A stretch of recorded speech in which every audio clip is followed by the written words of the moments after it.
그럼 골로새 지역은요, 정치적이나 문화적이나 또 상업적으로 매우 번성한 그러한 도시입니다. BC 5세기 때에는 이 골로새 지역을 위대한 도시라고 불러줬고, BC 4세기 때에는 부를 누리는 도시라고 불려질 정도였습니다. BC 1세기 때에 이제 그 인접해 있던 라오디게아 지역이 번성이 되게 됩니다. 상대적으로 한쪽 지역이 번성이 되게 되면은 자동적으로 상대적으로 이 골로새 지역은 쇠퇴하게 됩니다. 그래서 그렇게 굉장히 번성했던 이 골로새 지역이 라오디게아 지역이 번성함으로 말미암아 이 지역은 쇠퇴하기 시작했다는 것입니다. 바울 시대, 즉 AD 시대로 거쳐갑니다. AD 이제 1세기에 들어와서는 지진이 한번 일어나게 되는데, 이 피해로 말미암아 이 골로새 지역이 다시 재건되게 되지만은 옛날의 그 명성은 다시 복귀되지 못하게 됩니다. 그리고 AD 400년 경에는 더 이상 이 골로새 지역이 존재하지 않을 정도로 돼버리게 됩니다. 골로새 지역입니다. 제가 오클라호마에 처음 왔을 때 2007년도만 해도 I-35하고 I-240하고 그 사이에 있는 크로스로드 몰이 굉장히 좋았습니다. 그래서 거기에 한 번씩 가면은 1층도 2층도 굉장히 성행하고 있었어요. 그때만 해도. 그때 우리 교인들도 있었죠.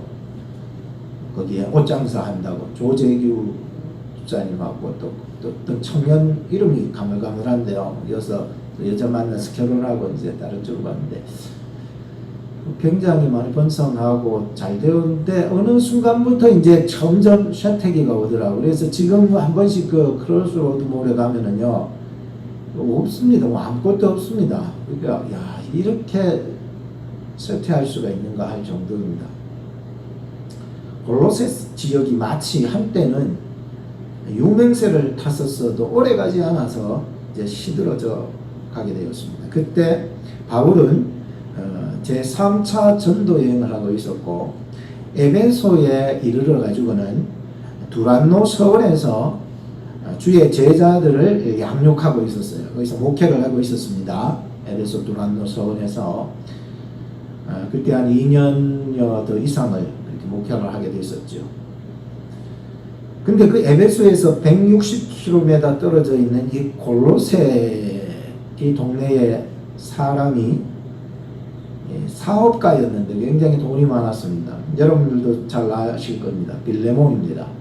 그의 종 오네시모가 도망쳤다가 사도 바울이 변화시켜 가지고 돌려보내잖아요. 근데 이 빌레몬이 굉장히 돈이 많았습니다. 큰 사업가입니다. 근데 골로새 사람이에요. 그러니까 이 빌레몬이 에베소에 왔다가 바울로부터 복음을 듣게 됩니다. 그리고는 고향인 이 골로새로 돌아가서 교회를 세웁니다. 그때의 에바브로디도 그 사람이 아니고 에바브라라고 하는 하나님의 신실한 일꾼과 함께 그 골로새에 교회를 세우게 되는 거예요. 그때 이제 이 빌레몬 이 사업가가 자기 집을 오픈한 거예요. 그래서 자기 집에서부터 교회가 세워지게 된 것입니다. 그 교회가 바로 골로새 교회가 된 것입니다. 이 바울이 이렇게 3차 전도 여행을 다 마치고 그 에베소 목회도 이제 다 접고 이제 로마 감옥으로 이제 압송되어 가게 되잖아요. 가서 이제 로마 감옥에 갇혀 있었을 때에 에바브라가 골로새 교회의 소식을 바울에게 이제 전해주면서 계속 이 골로새 교회의 형편을 얘기하게 됩니다.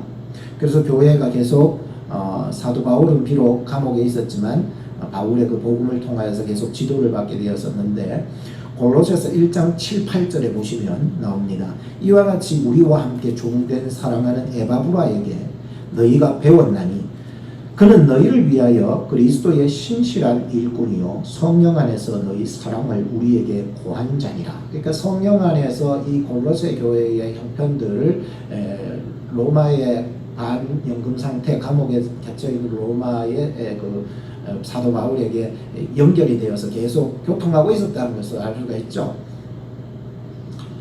바울이 골로새 교회의 소식을 듣게 되고 편지를 쓰게 되는데 그게 바로 뭐예요? 골로새서입니다. 이 골로새 교회가 세워지고 얼마 되지 않아서 이단들이 교회를 위협하고 있었는데 그나마 초반이었기 때문에 이 이단들이 교회에 깊숙이 들어가지는 못했습니다. 그래서 감사하게도 이 골로새 교회의 형편을 듣고 바울이 써보낸 이 골로새서 편지를 받게 된 이 골로새 교회는 금방 다시 회복할 수 있는 기회가 되었었어요. 그래서 이단들이 한번 우리에게 깊숙이 침투하면은요 못 빠져나가요. 그래서 그나마 감사하게도 뭐 깊이 침투하지 않았다 보니까 바울의 이 권면서 골로새서를 듣게 되고 그로 말미암아 그들이 다시 회복되는 역사가 일어나게 되는데요. 이 코로나가 계속 우리가 7개월 동안이나 지금 계속 지속되고 있잖아요. 참 우리의 믿음마저도 지켜나가기 어렵겠다는 생각이 막 들더라고요. 성경 읽기 줄어들죠. 기도 소리 줄어들죠. 뭐 옛날에 우리 한국 교회에 가면은요 진짜 초대교회 안디옥 교회 아닙니까? 그 부흥의 비결이 뭡니까? 기도 아닙니까? 기도. 새벽에 나가서 뭐예요?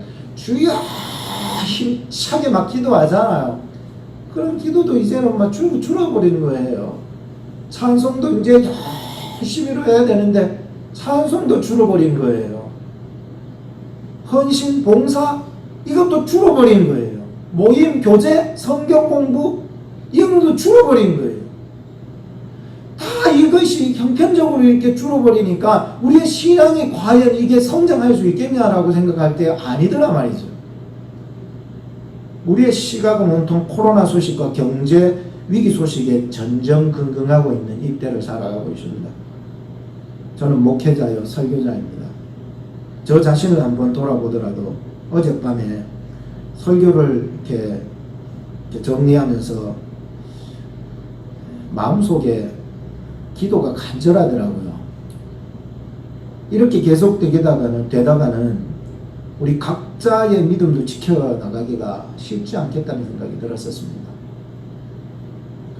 코로나 전염병이 우리 지금 코앞에 다가왔고 우리 몸에 침투할까봐 우리는 두렵습니다. 그런데 더 두려운 것은 이런 속에서 우리의 영성이 흔들리고 우리의 영혼이 시들어가고 은혜가 떨어져서 메말라가고 있는 상황이 되어가고 있다라고 하는 것입니다. 정신이 번쩍 들었습니다. 그리고 하나님의 말씀을 또 보면서 골로새서 2장 6, 7절 말씀을 보면서 말씀이 또 나를 잡아주는 것입니다. 골로새서 2장 6, 7절에 보면 그러므로 너희가 그리스도 예수를 주로 받았으니 그 안에 행하되 그 안에 뿌리를 박으며 세움을 입어 교훈을 받은 대로 믿음에 굳게 서서 감사함을 넘치게 하라. 이야 진짜 믿음에 굳게 서서 감사함을 넘치게 하라 그래버립니다.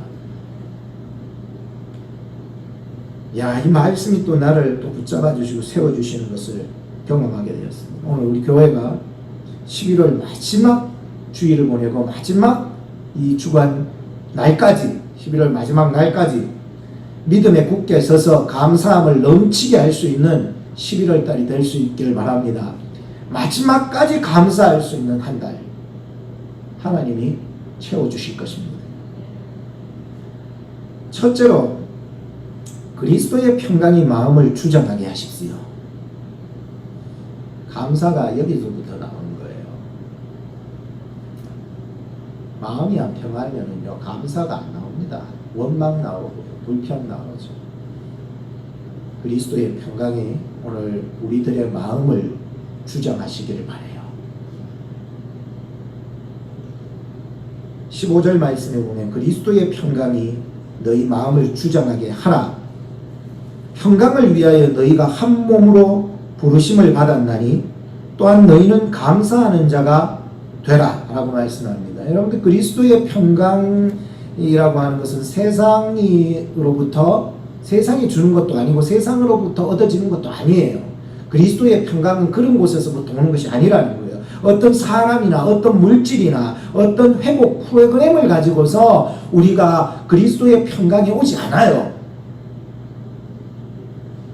오직 나를 위해서 이 땅에 오셔서 십자가의 나위에 피 흘려 죽으신 사건이 믿어질 때에 그리스도의 평강은 구원과 영생이 믿어지면서 찾아오는 게 그리스도의 평강인 거죠. 예수님께서는 이 땅에 사역이 마감되어 갈 때쯤 되었을 때 제자들과 함께 성만찬을 하셨습니다. 맞죠? 그리고는 제자들에게 이런 말씀을 하셨습니다. 이제 갈 때가 되었다고. 아니 예수님께서 자꾸 갈 때가 되었다. 내가 이제 떠날 때가 되었다. 너희들은 오지 못할 것이지만 나중에 올 거야. 아니 자꾸 그런 얘기를 하시니까는 베드로가 이런 말을 합니다. 주여 어디로 가시나이까? 주님 어디로 가시든지 나 따라갈 수 있다는 거예요. 내 목숨 다 바쳐서라도 주님 가시는 곳에 나도 갈 수 있다라고 하는 것입니다. 그때 예수님이 이렇게 대답해 주셨습니다. 나의 가는 곳을 지금은 따를 수 없지만 후에는 네가 따르리라. 하하 참. 어릴 적에 자고 일어나 보니까는 어머니가 없어.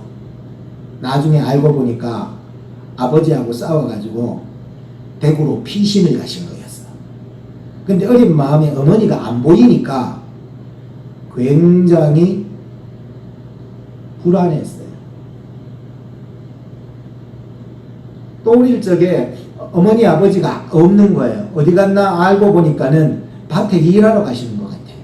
그래서 제가 그 어릴 적에 진짜 동서남북도 모르고 그냥 그 밖으로 나가가지고 엄마 아빠 부르면서 울면서 찾으러 갔는데 한참 연탄공강 지나가지고 그 다리 큰 육교 다리를 건너는 찰나에 저희 아버지가 저를 발견하고 자전거 타고 오시다가 발견을 하고는 제가 그때 고아가 될 뻔했어요.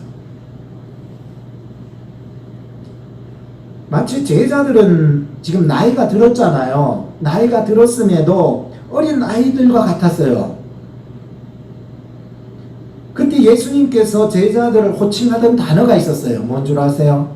소자들아. 그게 무슨 말입니까? 얘들아. 어린 아이들을 가르칠 때.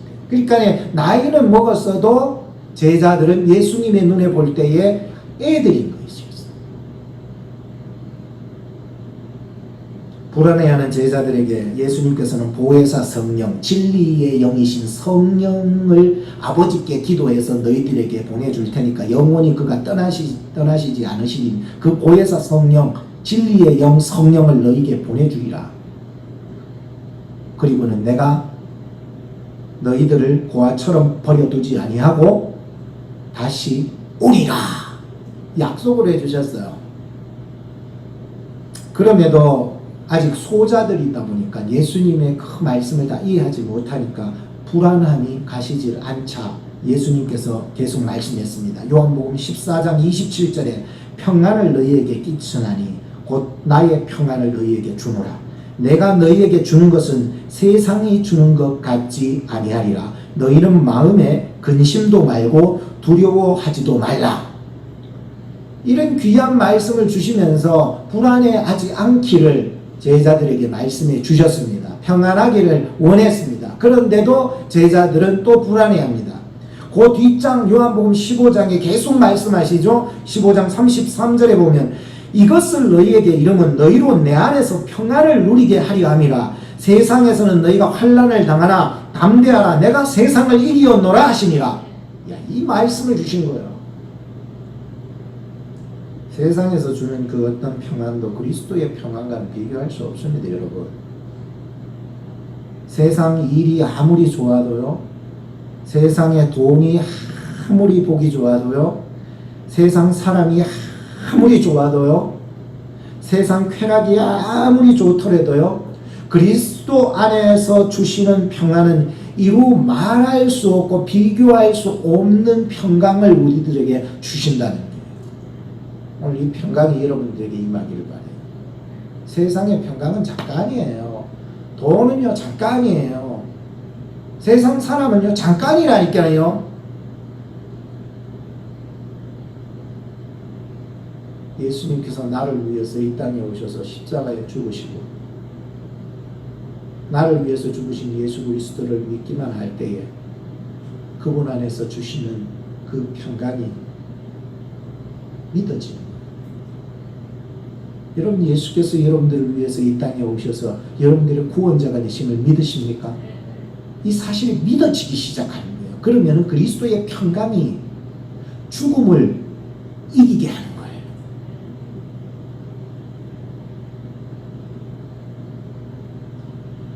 예수님께서 배를 타시고 주무신 적이 있었지요. 배 고물이라 그러는데 배 뒤편이에요. 사실 제가 배 뒤편에도 한번 타봤거든요. 멕시코 엔세나다에 갔을 때 고기 잡으러 한번 가자 그래 한번 따라갔다가 죽을 뻔했습니다. 목사님은 참 귀하시니까 뒤에 좋은 자리에 의자 딱 좋은 거 갖다 놓고 앉으시라 그러는데 배 뒷자리에 딱 앉아 있으니까요. 막 이게요 막 야 쉽지 않더라고요. 근데 이 배 뒷자리에 가셔서 주무시는데 얼마나 피곤하셨으면은 고라 떨어지신 거예요. 바다에 풍랑이 일어나가지고 거의 막 물이 배에 거의 찰 정도가 되셨는데도 예수님이 일어나지 않는 거예요. 이거 어떻게 하면 좋습니까? 그때 제자들이 이런 말을 합니다. 예수님을 깨우면서 선생님, 우리가 죽게 된 것을 안 돌아보니까 죽을 지경이 되었다는 거예요. 우리가 지금 죽을 지경이 되었다는 거예요. 지금 곧 죽는다는 거예요. 그러니까 예수님께서 그제서야 일어나셔서 바람을 꾸짖으시고 바다를 향하여 이런 말씀합니다. 잠잠하라 고요하라. 그러니까 바람이 그치고 바다가 잔잔해 버렸습니다. 그리고 한 말씀을 해주셨는데 어찌 무서워하느냐? 아직 믿음이 없느냐? 참 이 말씀을 묵상하면서 우리가 예수 믿고 이 땅을 살아가면서 환경의 문제가 아니라 우리의 믿음의 문제가 더 중요하고 더 부각이 되어져서 깨달아야 되겠다는 생각이 들었었습니다. 물론 환경을 무시하는 건 아니에요. 이 땅에 살아가면서 환경 무시하지는 않아요. 그렇지만 정말로 부각되고 예수님이 집중적으로 얘기하신 것은 이 파도와 풍랑의 문제가 아니라 우리가 불안해서 떨고 있는 우리의 믿음의 문제를 지적해 주셨다는 것이었습니다. 그리스도의 평강은 환경에서 오는 것이 아니라 예수 그리스도를 믿는 믿음에서 오고 있었다는 것을 깨달았습니다. 예수님과 동행하는 사람이 있죠. 파도가 무섭죠. 그런데 예수님과 동행하는 사람이 있죠. 예수님을 믿는 사람이 있죠. 믿어서 성령 받은 사람이 있죠. 두렵지가 않아요.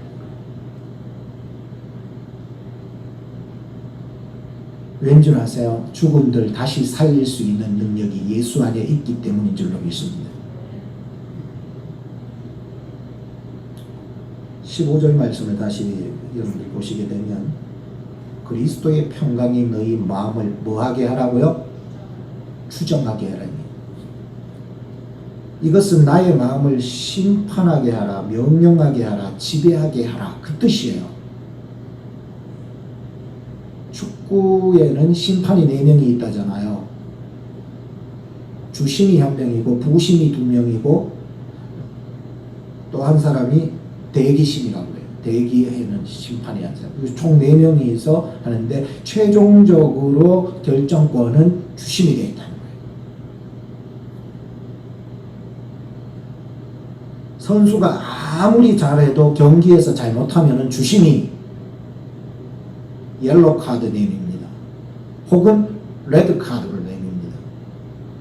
그래서 이 경기를 매끄럽게 경기를 진행시켜 나갑니다. 누가요? 이 심판들이 말입니다. 마치 신앙생활을 하는 우리 선수들 아닙니까? 우리들이 지금 선수들입니다. 코로나 사태 속에서 주님 앞에 나와서 예배하는 여러분들이 선수입니다. 여러분들이 있기 때문에 이 축구 경기, 신앙의 경기가 될 수 있는 거죠. 근데 우리 선수들도 급한 마음에, 불안한 마음에 섣불리 행동할 때 그리스도의 평강이 우리의 뭐가 된다고요? 주심이 된다는 거예요. 주심, 심판이 된다는 거예요. 그리스도의 평강이 우리에게 주심이 된다는 거예요. 주여, 나의 섣부른 행동, 나의 성급한 행동에 주님의 평강이 나의 주심이 되어서 나를 옐로 카드, 레드 카드를 내밀어 주시옵소서.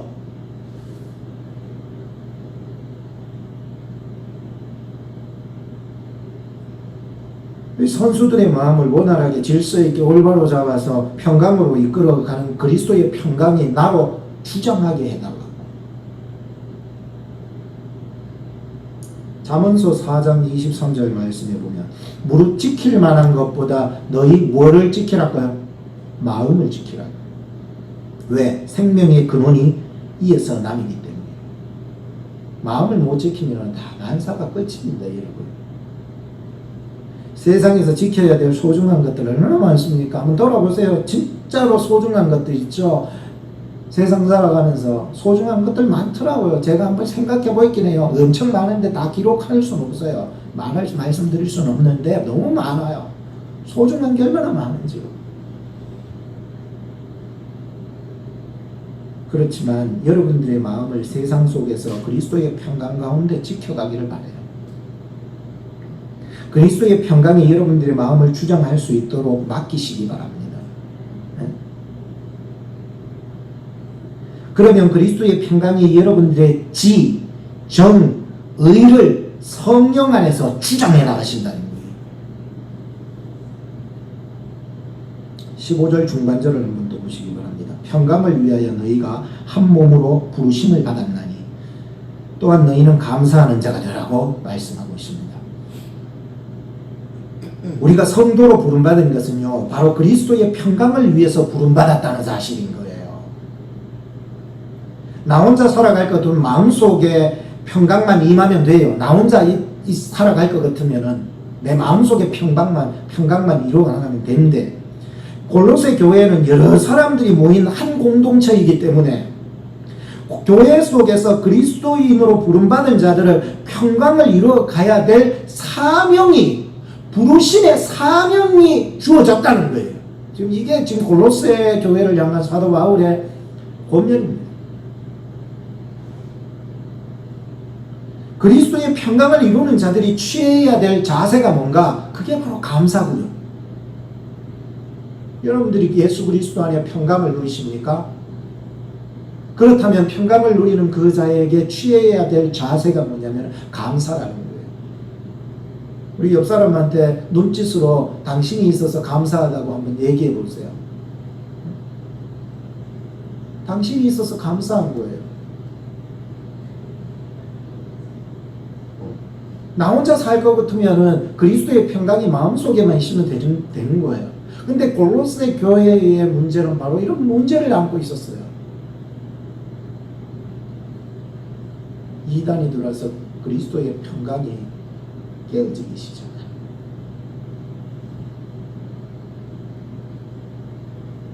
말 한마디에 천냥비도 갚는다는 말이 있듯이 우리가 범사에 감사하는 말을 해나가야 합니다. 여러분들의 개인뿐만 아니라 가정, 사업, 삶의 현장에 우리 교회에 그리스도의 평강이 함께하기를 주님의 이름으로 축복합니다. 둘째는 그리스도의 말씀이 풍성하기를 바랍니다. 16절 말씀을 보세요. 그리스도의 말씀이 너희 속에 풍성히 거하여 모든 지혜로 피차 가르치며 권면하고 다 받아들이는 거예요.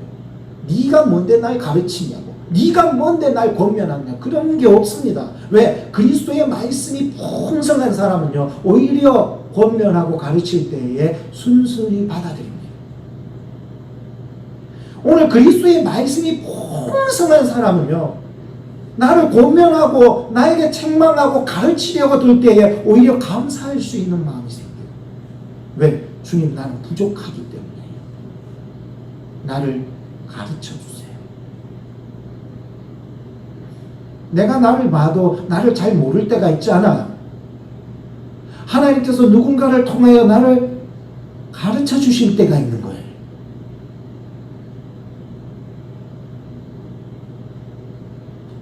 그리스도의 말씀은요, 우리를 살리게 하는 영생의 말씀이에요. 디모데후서 3장 15절에서 17절 말씀에 보면 또 너가 어려서부터 성경을 알았느니 성경은 능히 너로 하여금 그리스도 예수 안에 있는 믿음으로 말미암아 구원에 이르는 지혜가 있게 하느니라. 모든 성경은 하나님의 감동으로 된 것으로 교훈과 책망과 바르게 함과 의로 교육하기에 유익하니 이는 하나님의 사람을 온전케 하며 모든 선한 일을 행하기에 온전케 하려 함이니라 했습니다. 사람이 구원받기 위해서 주신 하나님의 기록된 특별한 문서, 그게 뭐라고요? 성경입니다. 여러분이나 나나 이 땅에서 구원받기를 원하신다면 성경을 안 펼쳐볼 수가 없습니다. 왜? 성경은 다 예수 그리스도를 통하여 우리를 구원받게 하는 특별한 계시의 목적을 가지고서 기록된 문서이기 때문입니다.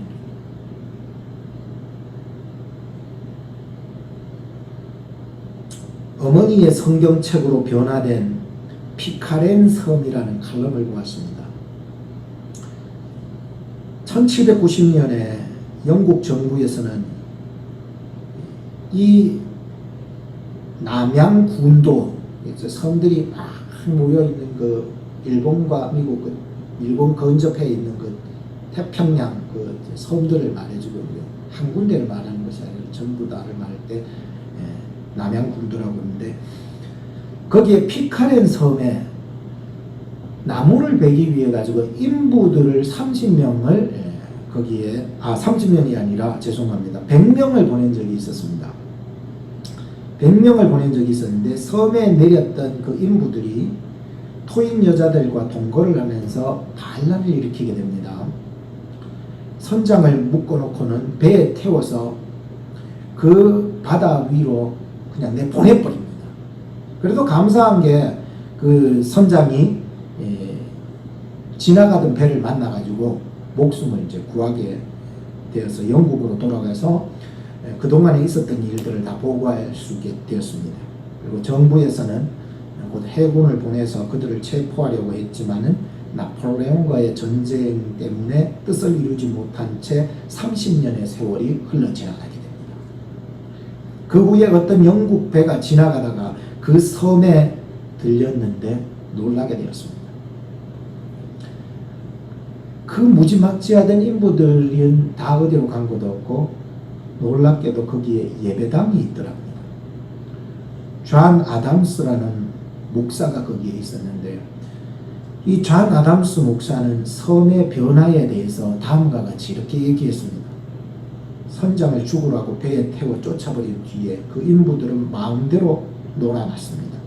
자연히 싸움이 잦아지고 죽은 사람이 늘어났지만 지도자가 없으므로 사태는 더욱더 악화되었습니다. 게다가 열대 식물의 즙으로 술을 만들어 먹기 시작한 뒤에는 엄청난 싸움이 벌어지면서 피비린내 나는 그런 섬이 되고 말았습니다. 그리해서 백인들은 몇 명 남지 않고 토인 여자들과 많은 혼혈 아이들만 남게 되었습니다. 술을 마시고 싸우고 음란한 짓을 일삼고 살인하던 반역자 중 한 사람인 이 아담스가 어느 날인가 모여있는 많은 혼혈 아이들을 보면서 문득 저 애들이 크면은 우리처럼 되고 말겠지, 그래서야 되겠나라고 하는 이런 후회막심한 생각들이 들기 시작하면서 갑자기 어머니께서 자기 어릴 적에 주셨던 그 성경책 있죠. 그것을 버리지 않고 있었다는 것이 생각이 들어서 성경책을 읽기 시작했다는 것입니다.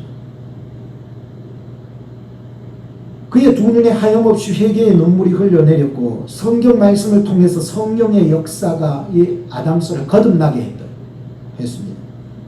거듭난 아담스는 섬에 있는 모든 사람들에게 이 복음을 전하게 되었고 아이들에게 성경을 가르치며 글을 가르치기 시작했습니다.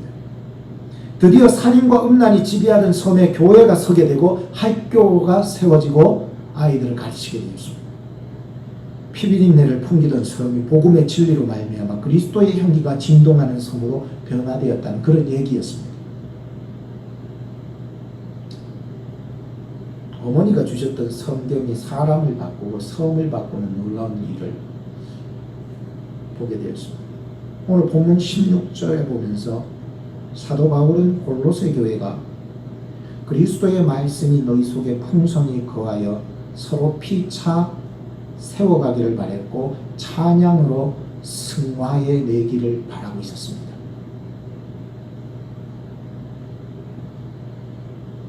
이 그리스도의 말씀이 풍성히 너희 속에 거한다는 말씀은 전혀 부족함이 없어 방향과 길을 분명하게 제시해 주는 상태, 그게 뭡니까? 그리스도의 말씀이 풍성히 거한다. 오늘 우리가 삶에 갈 길을 잃으셨습니까? 영혼의 방황을 하고 계십니까? 그럴 적에는 내 속에 그리스도의 말씀이 풍성히 거하고 있지 않기 때문이라는 것을 직감할 수 있어야 하는 것이고, 직감을 하게 되고 깨달았다면 그때부터는 하나님의 말씀을 읽고 듣고 보고 지켜나갈 수 있는 시간이구나라고 하는 것을 깨달을 수 있는 사람이 복된 사람이에요. 링컨의 어머니께서도 말씀하셨죠. 사랑하는 아들아, 나는 너에게 100에이커의 땅을 물려주는 것보다 이 한 권의 성경책을 물려주는 것을 진심으로 기쁘게 생각한다. 링컨이 대통령에 당선이 되었을 때에 나는 성경으로 대통령이 되었으니 성경대로 이 나라를 통치할 것을 약속한다고 했습니다. 이제 대통령 선거가 당선인이 결정이 되고 바이든 대통령께서 하나님의 말씀 성경의 중심적으로 이 나라를 어거해 나갈 수 있기를 기도하는 것입니다.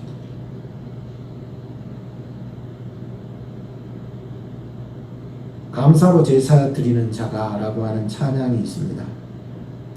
감사로 제사 드리는 자가 하나님을 영화롭게 하나니 그 행위를 옳게 하는 자에게 하나님의 구원 보이리라. 감사드리요 감사드리세. 아버지께 감사로 제사를 찬송드리세. 아버지께 우리의 찬송을 할렐루야 할렐루야 우리의 찬송을 할렐루야 할렐루야 영원토록 찬송을 영원토록 감사를 영원토록 감사 찬송을 같이 한번 힘차게 불러보고 싶었습니다.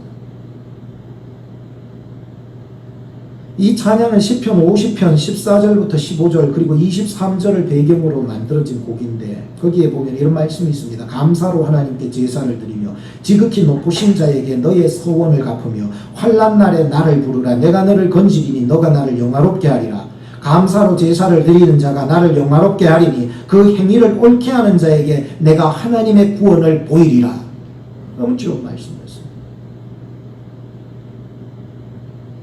저나 여러분들의 삶에, 우리 교회에, 여러분들의 가정에, 여러분들의 삶의 현장 속에서 그리스도의 말씀이 풍성할 때 매일매일 감사가 될 것입니다.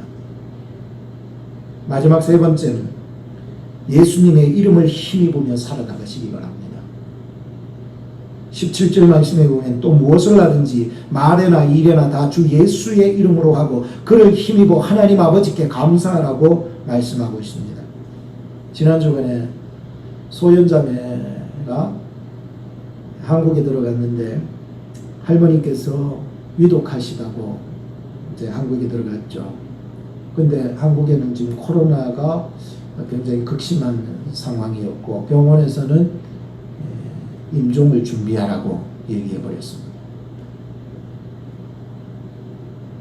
할머니께서는 아직 예수님을 영접하지 못했기 때문에 저와 제자훈련을 같이 하면서도 늘 기도 제목이 초지일관이었어요. 할머니의 구원을 위해서. 지금까지 할머니가 아프다는 소식 듣고 계속해서 할머니가 아프신데 예수 영접 못했는데 천국 못 가는데 그래서 할머니를 위해서 계속 기도했습니다. 지금도 우리는 기도하고 있고요. 한국 가면 어쨌든지 할머니에게 복음을 전해주고 싶고 그런 간절한 마음이 마음속에 있었습니다. 그리고 오늘 새벽에까지 카톡을 했습니다. 기도해 주기로 말이죠. 그런데 코로나가 극심하니까 외부인들이 만약에 가족 중에서 외부인들 말이죠. 가족 중에서 다른 사람이 들어갈 때에는 방호복을 완전히 입고 10분간만 들어갈 수 있게 되었습니다. 지금 임종이 가까워왔는데 어떻게 10분에 복음을 전할 수 있을까? 그래서 제가 보냈습니다. 10분이 아니라 하나님이 역사하면 5분도 충분하다. 기도하고 예수 그리스도의 이름으로 기도하고 담대히 가서 전하라고.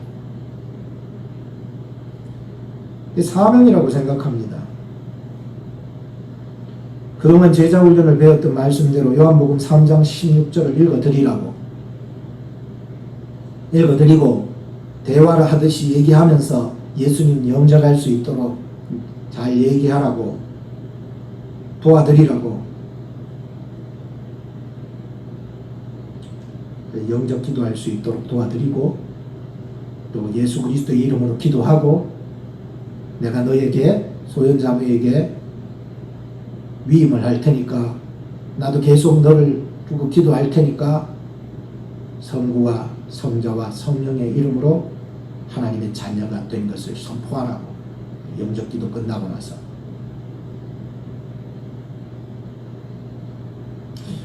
이게 특별한 경우입니다. 뭐 평상시에 이렇게 하라는 얘기는 아니고, 예수의 이름에는 예수의 명예가 걸려 있습니다. 단순히 호칭만으로 불려지는 것이 예수의 이름이 아니라 예수 그리스도의 인격, 예수 그리스도의 존재하시는 그 능력, 그 권위, 그 행하심, 예수님의 행하심, 그 모든 것을 걸고 행하는 것이 예수님의 이름을 거는 것이에요. 예수님의 이름을 힘입고 살아가는 것이 바로 그런 사람인 것입니다. 무엇을 하든지, 17절에 무엇을 하든지, 무슨 말을 하든지, 무슨 일을 하든지 사사로이 내 의지와 내 과욕대로 행동하는 것이 아니라 그리스도의 욕구와 그리스도의 기대, 그리스도의 뜻에 맡기고 그리스도께서 행하실 것임을 믿고 미리 감사하면서 나가는 것이에요. 이게 예수 그리스도의 이름입니다. 그동안에 예수님의 감사 보셨죠? 이미 손에 없지만은 믿음으로 감사를 해버리는 그런 감사가 있죠. 예수 그리스도의 이름에는 그런 권세가, 그런 능력이 있는 줄로 믿습니다. 우리가 여러분들 말을 할 때, 행동을 할 때, 여러분들의 삶의 현장에서 살아나갈 때 예수 그리스도의 이름을 힘입고 살아나가는 것이 그렇게 살아나가는 것입니다. 이미 받지 않았지만, 이미 거두지 않았지만 주실 줄로 믿고 감사를 해버리는 것입니다. 대단한 감사 아닙니까? 이 감사를 사도 바울이 지금 얘기하고 있지 않습니까? 사도행전 3장에 보면 안전뱅이에게 베드로가 말합니다. 은과 금은 내게 없거니와 내게 있는 건 너에게 주노니 나사렛 예수 그리스도의 이름으로 일어나라. 지금은 보이지 않아요. 그러나 나사렛 예수 그리스도의 이름으로 일어나라라고 할 때는 일어나지 않았지만 일어날 줄로 믿음으로 선포하는 것이다. 감사가 그런 것이에요. 사무엘상 17장에 보면은 다윗이 골리앗을 향하여 말하기를 나는 만군의 여호와의 이름 곧 너가 모욕하는 이스라엘 군대의 하나님의 이름으로 너에게 나아가노라.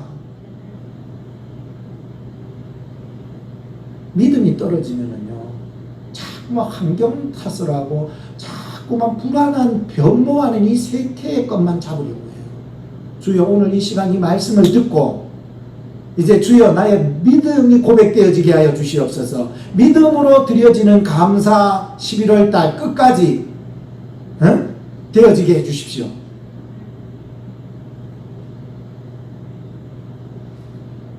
예수의 이름은 여러분들에게 힘을 주십니다. 예수의 이름은 여러분들의 길을 열어 주실 것입니다. 결론을 짓겠습니다. 코로나 사태가 지금 장기화되면서 우리의 믿음이 공허할 때가 찾아오고 있습니다. 바로 지금 이때입니다. 이럴 때 우리는 오늘 말씀으로 감사할 수 있기를 바라요. 그리스도의 평강이 여러분들의 마음속에서 주장해 나가시기를 감사해 버리시고 하나님의 그 말씀이, 그리스도의 말씀이 우리들 속에 풍성하기를 감사함으로 선포해 나가시기 바랍니다. 하나님의 보내신 구원자 예수 그리스도의 이름으로 여러분들이 한 주간 또 살아나갈 때에 감사함으로 선포하며 살아나가시기 바랍니다. 하나님께서 여러분들을 통하여 역사해 나가실 것입니다. 기도하겠습니다. 하나님 아버지, 11월 마지막까지 감사의 메시지를 주셔서 감사드립니다. 감사할 것 전혀 없던 인생이 감사할 것으로 풍성하게 하게 해주셔서 감사합니다. 세상의 그 어떤 것도 그리스도의 평강과 그리스도의 말씀과 예수 그리스도의 이름을 저희들에게 주셨사오니 이 세상의 어떤 것이 이것과 비교할 수 있겠사옵나이까. 주여, 감사함으로 이 땅을, 이 세상을 승리하며 살아라고 우리에게 사명을 주셨사오니 하나님, 개인뿐만 아니라 가족, 사업, 교회, 이 나라 민족 모든 삶 가운데서 하나님 감사를 선포하면서 감사의 생활로 풍성할 수 있도록 저희들 살아나가게 하여 주시옵소서. 우리를 구원하여 주시기 위하여 이 땅에 오사 십자가에 죽으시고 부활하사 영생의 소망을 안겨주신 우리 구주 예수님 이름으로 기도하옵나이다. 아멘.